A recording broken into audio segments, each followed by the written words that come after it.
Hello everyone, welcome to Unlock Science. Myself Anas Khan and I am your physics expert. So friends, welcome back to this Target 21 series and जैसे कि आप सबको पता है कि जो हमसे इस सीरीज से जुड़े हुए हैं, हमने अपने फर्स्ट फेज में जो क्लास 11th का है उसका हमने एक मेजर चंक हमने कंप्लीट कर चुके हैं हम लोग, जिसमें हमने मेनली मैकेनिक्स सेक्शन को कवर किया है, जिसमें हमने वेक्टर्स के बारे में बात की, motion 1D 2D, laws of motion, work power energy, and then we talked about gravitation and rotational motion. Now we are shifting our focus on class 12, and with this segment, we are starting with the first chapter, that is magnetic effect of current. इसका intro मैं आपको दे चुका हूं कि इस chapter में हम क्या क्या पढ़ने वाले हैं, क्या क्या इस चैप्टर का कंटेंट है। तो अगर आपने उन वीडियो को नहीं देखा है तो you can go and check our channel, जिसमें आपको इस चैप्टर का इंट्रो वीडियो अवेलेबल है। तो अगर आपको एक इंसाइट चाहिए कि हम इस आगे आने वाले इस चैप्टर में क्या क्या कवर करने वाले हैं, तो वो उस इंट्रो वीडियो में आपके पास अवेलेबल है। तो आइए हम और आप मिलके इस चैप्टर को शुरू करते हैं, जिसका नाम है मैग्नेटिक इफेक्ट ऑफ करंट। तो इसमें पहला वर्ड आता है मैग्नेट। अब मैग्नेट क्या होता है? ये ऐसे सब्सटेंस होते हैं, substances which can attract pieces of iron, nickel, cobalt, etc. तो इन सब्सटेंसेस को हम कहते हैं मैग्नेट, और मेनली ये आपके जो होते हैं वो दो कैटेगरी के होते हैं। मैग्नेट्स या तो आपके परमानेंट होते हैं, जो नेचर में अकर होते हैं, या ये आपके होते हैं आर्टिफिशियल मैग्नेट, जो बनाए जाते हैं। जैसे फॉर एग्जांपल आपके इलेक्ट्रोमैग्नेट जो होते हैं वो आर्टिफिशियल मैग्नेट होते हैं, उनको हम क्रिएट करते हैं, वो नेचर में नेचुरली एग्जिस्ट नहीं करते हैं आपके। Now with regard to this magnet, we have a term known as magnetic field. जैसे मान लीजिए फॉर एग्जांपल मैंने यहाँ पे एक बार मैग्नेट लिया, ये मान लीजिए यहाँ पे नॉर्थ पोल है, यहाँ पे साउथ पोल है। नाउ व्हाट विल हैपन, जैसे अगर मैं इसके पास मान लो यहाँ पे कई सारी आयरन फिलिंग्स हैं, मैग्नेट को इसके पास लाओगे तो ये फीलिंग्स क्या होंगी, इस मैग्नेट जाके अट्रैक्ट हो जाएंगी ये। Now this attractive force is by two process. पहले तो ये मैग्नेट क्या होगा, चारों तरफ अपना एक रीजन क्रिएट करेगा ये। जैसे मान लो कोई चीज यहां से ला रहे हो, यहां से ला रहे हो, तो हर डायरेक्शन में ये मैग्नेट क्या होगा, उन आयरन फिलिंग्स के ऊपर एक अट्रैक्टिव फोर्स एग्जर्ट करेगा। मतलब ये मैग्नेट अपना चारों तरफ एक स्पेस बना रहा है, जिसकी वजह से वो नियर बाई चीजों को इन्फ्लुएंस करेगा। मतलब जैसे मान लो अगर एक मैग्नेट ही लाते हैं यहाँ पे, नॉर्थ नॉर्थ है तो ये रिपेल कर देगा, साउथ नॉर्थ है तो अट्रैक्ट कर लेगा। तो कोई भी मैग्नेट किसी भी नियर बाई ऑब्जेक्ट पे अट्रैक्टिव और रिपल्सिव फोर्स इसलिए एग्जर्ट कर पा रहा है क्योंकि ये चारों तरफ अपनी फील्ड क्रिएट करता है। जैसे हम लोग कहते नहीं एक लेमन लैंग्वेज में कि यार वो तो आदमी बड़े पौवे वाला है, या कहते हैं कि उसका सोर्स बहुत है, उसका इन्फ्लुएंस ज्यादा है। मतलब क्या होता है कि उस इंसान की जो रीच होती है लोगों तक पहुंचने की, जैसे हम लोग अच्छी चीज कहते हैं कि बहुत बड़ा इन्फ्लुएंसर है, कहते हैं यूट्यूब इन्फ्लुएंसर है, तो उसका मतलब क्या है कि उसकी रीच बहुत ज्यादा है, मतलब वो लोगों को बहुत दूर तक इन्फ्लुएंस कर सकता है, या एक मास लेवल पे लोगों को इन्फ्लुएंस कर रहा है। Same is magnetic field. अगर फील्ड या रीजन छोटा होगा, मतलब ये सिर्फ इतनी ही आसपास की चीजों को अट्रैक्ट के रिपेल करेगा। नाउ इफ हम कहेंगे कि मैग्नेट बड़ा स्ट्रांग है, मतलब उसका जो फील्ड है, उसका जो रीजन है अट्रैक्ट या रिपेल करने का, वो ज्यादा है। So if I conclude, my things into statement, we can say कि magnetic field, it is a space, it is a space around a magnet within which its influence can be experienced. अभी जब हम electrostatics पढ़ेंगे वहां पे हमारे पास term आएगा electric field, तो वहां पे जैसे हमने यहाँ पे मैग्नेट वर्ड यूज किया है, वहां पे हम इसको रिप्लेस कर देंगे चार्ज से। तो this was all about magnet and magnetic field. But जो हमारा यहाँ पे चैप्टर है that is magnetic effect of current.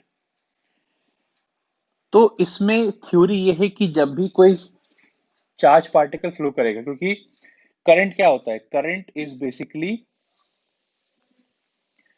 Flow of electrons.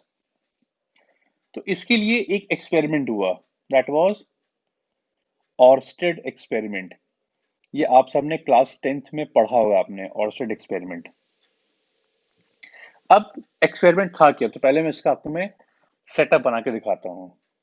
यहाँ पे एक थी बैटरी या सेल ले लो, यहाँ पे एक की है आपके पास, अभी ये ओपन स्टेट में है, और इस ए बी एंड के अक्रॉस, जो आपका ए बी है, एक कंडक्टिंग वायर जोड़ा गया है। ये जो ब्लू रंग का है, ये आपका एक कंडक्टिंग वायर है।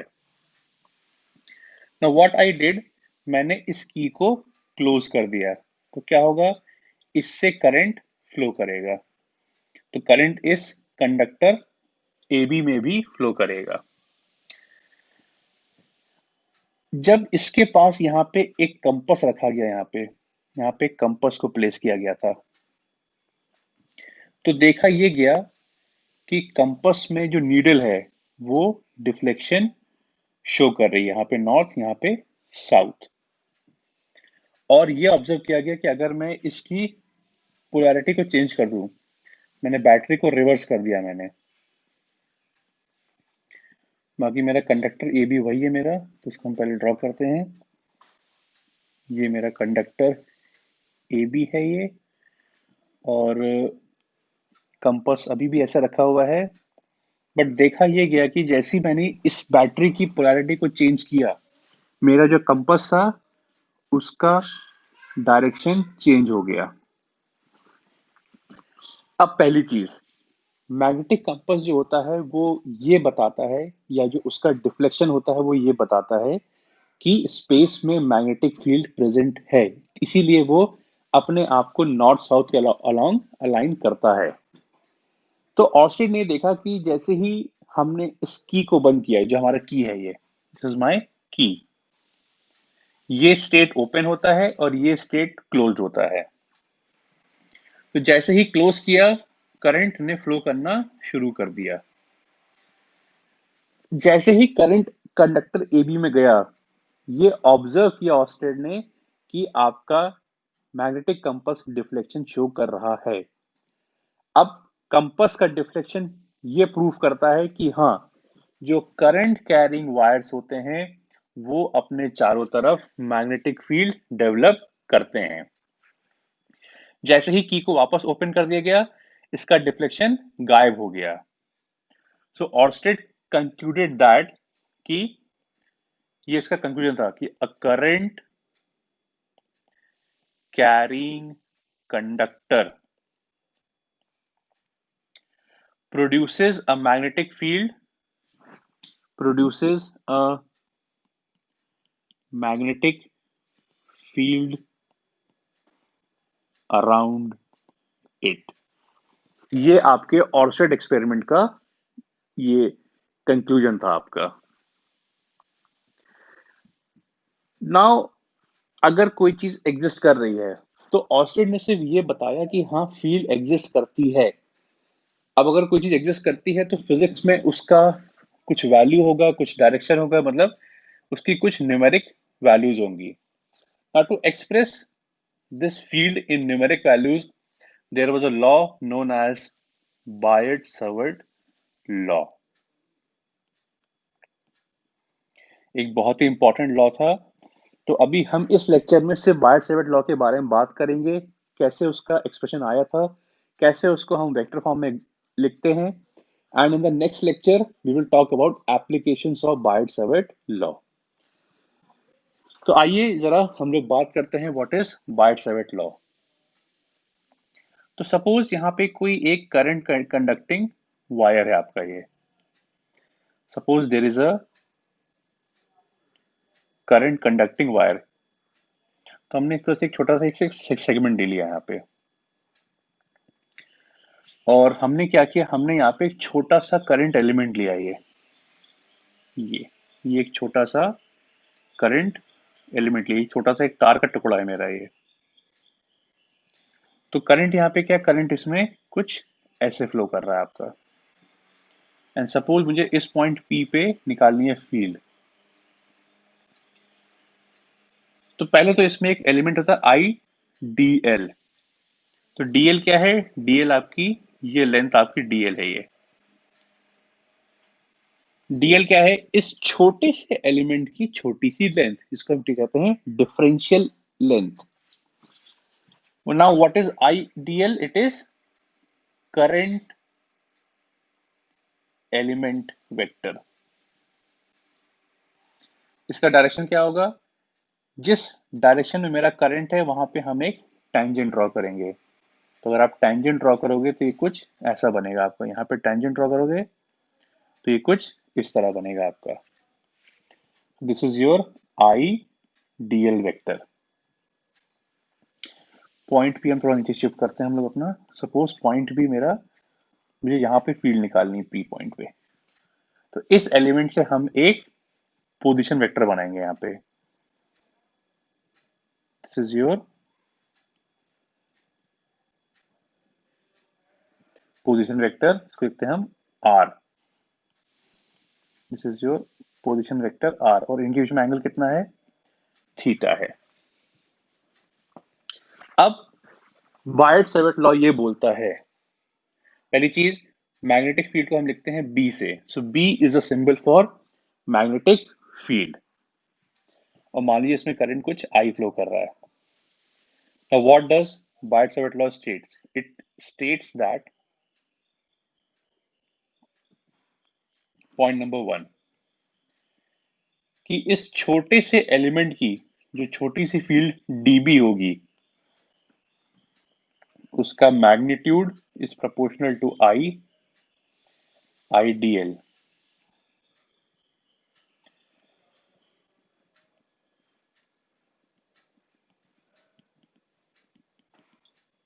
इस छोटे से फील्ड का जो मैग्नीट्यूड है, it is proportional to sine of the angle between r and ideal vector. And third point, इसका जो मैग्नीट्यूड है वो पोजीशन वेक्टर के मैग्नीट्यूड के स्क्वायर से इनवर्स है। r क्या है, उस पॉइंट की दूरी उस करंट एलिमेंट वेक्टर से। तो अगर मैं इन तीनों फैक्टर को कंबाइन कर दूं, so on combining all three factors, हमको क्या मिलेगा, mod dB is proportional to I mod dl sine theta by r square। And on removing this proportionality, we get a constant known as mu naught by 4 pi I mod dl sin theta by r square. So this is your Biot-Savart law। लेकिन ये तो बात हो रही है magnitude में, और जो फील्ड आपका होता है, फील्ड एक वेक्टर क्वांटिटी होती है, तो वेक्टर का अपना डायरेक्शन भी होगा। So to find direction we need to express this in vector form. तो इन वेक्टर फॉर्म ये वैल्यू आपकी बन जाएगी, तो हमारा मॉड dB हमारा कितना आया था, it is mu naught by 4 pi I mod dl sine theta by r square. तो हम क्या करेंगे इसमें, now let us multiply the numerator and denominator एक r से ऊपर मल्टीप्लाई कर दीजिए, तो बैलेंस करना है तो नीचे एक r से और मल्टीप्लाई करेंगे आप, तो नीचे बन जाएगा आपका r क्यूब।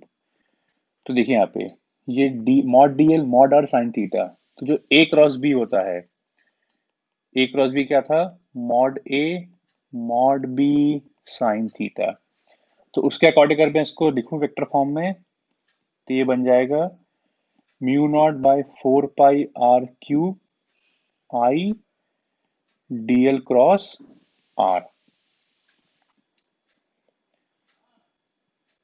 तो dl क्रॉस r करने पे मतलब जब इस वेक्टर को आप r वेक्टर के टुवर्ड्स कर्ल करोगे, तो आपका थंब जहां पॉइंट करेगा that will give you direction of magnetic field. तो ये आपका बन गया बायट-सैवर्ट लॉ इन वेक्टर फॉर्म, आपका बायट-सैवर्ट लॉ बन गया आपका ये। दूसरा ये एक होती है वेक्टर क्वांटिटी, और जो इसका एसआई यूनिट होता है वो होता है टेस्ला। तो इस चैप्टर में हमने ये पढ़ा, सॉरी इस लेक्चर में हमने ये पढ़ा कि कोई भी करंट कैरिंग वायर जो होता है वो अपने चारों तरफ मैग्नेटिक फील्ड डेवलप करता है जब उसमें करंट फ्लो करता है। तो ये बात जो थी वो बताई ऑर्स्टेड ने। अब उसके बाद अगर कोई चीज एग्जिस्ट करती है तो उसकी अपनी कुछ न्यूमेरिक वैल्यू भी होंगी, तो वो न्यूमेरिक वैल्यू को निकालने के लिए आया हमारा बायट-सैवर्ट लॉ। सो बाय बायट-सैवर्ट लॉ किसी भी करंट एलिमेंट की वजह से जो भी मैग्नेटिक फील्ड होगी उसकी वैल्यू कुछ ये होगी, mu naught by 4 pi I D L sine theta by R square. I D L क्या है, करंट एलिमेंट वेक्टर आपका। कैसे निकालोगे, अगर आप इस वायर का कोई भी एलिमेंट लोगे, वहां पे एक टेंजेंट ड्रॉ करोगे that will give you current element vector, और जिस पॉइंट पे फील्ड निकालनी है तो यहां से ड्रॉ करोगे एक पोजीशन वेक्टर आर ड्रॉ करोगे, एंड टू फाइंड डायरेक्शन जो डायरेक्शन डीएल क्रॉस आर का होगा वही डीबी का होगा। तो जैसे आईडीएल यहाँ जा रहा है, आर यहाँ जा रहा है, तो जब आईडीएल को टुवर्ड्स आर यहाँ पे कर्ल करोगे तो थंब मेरा अंदर जाएगा। सो इन दिस केस जो यहाँ की फील्ड है वो इस पेज के अंदर जा रही है, मतलब क्रॉस। तो साइन कन्वेंशन याद रखिएगा, cross means field is inside the plane, and dot means field is outside the plane। ये हमारा साइन कन्वेंशन होगा कि अगर कहीं पे क्रॉस बना है मतलब वो फील्ड आपकी जो है वो पेपर के अंदर जा रही है नॉर्मली, और अगर आपका डॉट बना है मतलब वो आपकी फील्ड लाइन जो है वो बाहर निकल के आ रही है आपकी। अब आइए इसमें हम लोग एक सवाल देखते हैं तो आपको थोड़ा बहुत इसमें कॉन्सेप्ट क्लियर हो जाएगा। सवाल कुछ ऐसा कहता है कि एक करंट एलिमेंट वेक्टर है डेल्टा एल, इसकी वैल्यू दी है डेल्टा एक्स आई कैप, और इसमें जो करंट फ्लो कर रहा है वो 10 एम्पियर का करंट है। तो पूछता है find magnetic field eight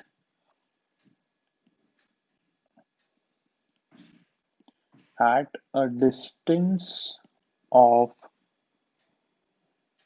0.5 metre on the Y axis, और डेल्टा एक्स की वैल्यू दी है 1 सेंटीमीटर। मतलब इसमें फिगर कुछ ऐसा बनेगा आपका।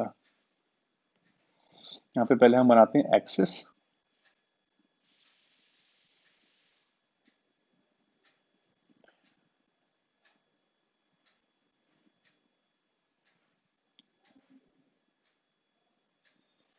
यहाँ पे एक हमको दिया है करंट एलिमेंट वेक्टर, यहाँ दिया हुआ है ये जो आपका है ये बेसिकली आपका this is your delta x, और करंट आपका जो है वो इधर जा रहा है, देखो ना क्या है, आई कैप है, current is going in this direction. Current आपका कुछ इधर फ्लो कर रहा है जिसकी वैल्यू है 10 एम्पियर, और हमको यहाँ पे फील्ड निकालनी ये इस पॉइंट पी पे जिसकी दूरी यहाँ से है 0.5 मीटर है। तो आप देखो, जो आपका आर वेक्टर है और जो डीएल वेक्टर है, तो अगर मैं आपका आई डेल्टा एल वेक्टर बनाऊं, तो आई कितना 10 है, 10 into delta X I cap. R vector क्या है आपका, this is your R vector,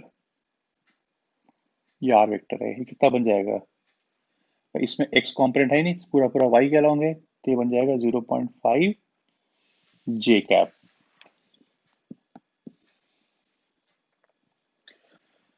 so DB का मॉड कितना होगा, mod of DB will be mu naught by 4 pi I DL sine theta by R square. अब देखिए, ideal ये है, आर ये है, एंगल कितना है 90 डिग्री है, so sine 90 will become 1। Formula क्या बन जाएगा, mu naught by 4 pi I DL by R square, and mu naught by 4 pi is 10 raise to minus 7। ये वैल्यू याद कर लिएगा, म्यू नॉट की वैल्यू होती है 4 pi into 10 raise to minus 7 होती है। आईडीएल कितना है 10 इंटू डेल्टा एक्स है 1 सेंटीमीटर या 0.01 मीटर्स। नीचे है आर स्क्वायर 0.5 का स्क्वायर। इसको सॉल्व करिएगा तो आपका जो आंसर आएगा that will be equal to 4 into 10 raise to minus 8 tesla. ये तो इसका आ गया मैग्नीट्यूड।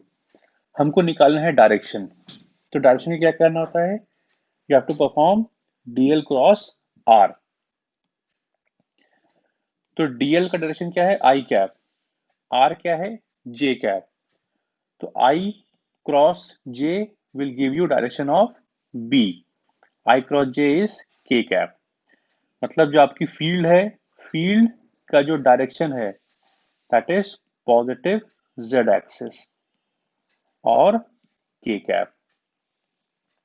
तो जो आपकी फील्ड आ रही है उसका मैग्नीट्यूड ये आ रहा है और डायरेक्शन जो आ रहा है वो के कैप है या प्लस जेड एक्सिस है आपका। So friends, this was all about your Oersted experiment and Biot Savart law. I hope कि आपको ये कॉन्सेप्ट क्लियर हो गया होगा, जिसमें हमने मैग्नीट्यूड और वेक्टर फॉर्म दोनों डिस्कस किया है आपके बार्ड-सेविट लॉ का। Now in the next lecture we will talk about the applications of Biot Savart law, जिसमें हमें स्ट्रेट वायर और सर्कुलर वायर की फील्ड को डिराइव करना है कि उसकी किसी भी कहीं पे किसी पॉइंट पे वैल्यू क्या होगी फील्ड की। उसमें कई सारे केस है, उसको हम एक एक करके डिस्कस करेंगे, and then we will talk about the magnetic field lines pattern of straight and circular current carrying wires. Friends, I hope कि आपको ये लेक्चर पसंद आया होगा, तो आप हमें लाइक करें और अपने दोस्तों में इसको शेयर करें ताकि जो बच्चे आपकी जेईई और नीट की तैयारी कर रहे हैं उनको इसका फायदा मिल सके। And if you are new to our channel, please do subscribe us, it will give us lot of encouragement की to perform well and better in future. बाकी आपके पास कभी भी कोई भी सजेशंस हो, कोई फीडबैक हो, कोई इम्प्रूवमेंट करने के लिए कुछ और आपके पास सजेशंस हो, प्लीज हमें आप उसे हमें लिख के बताएं हमारे कमेंट सेक्शन में, ताकि उसको हम और इम्प्रूव कर सकें। Till then friends, stay tuned, stay focused and keep working hard for your NTSC and JEE examinations. Thank you very much.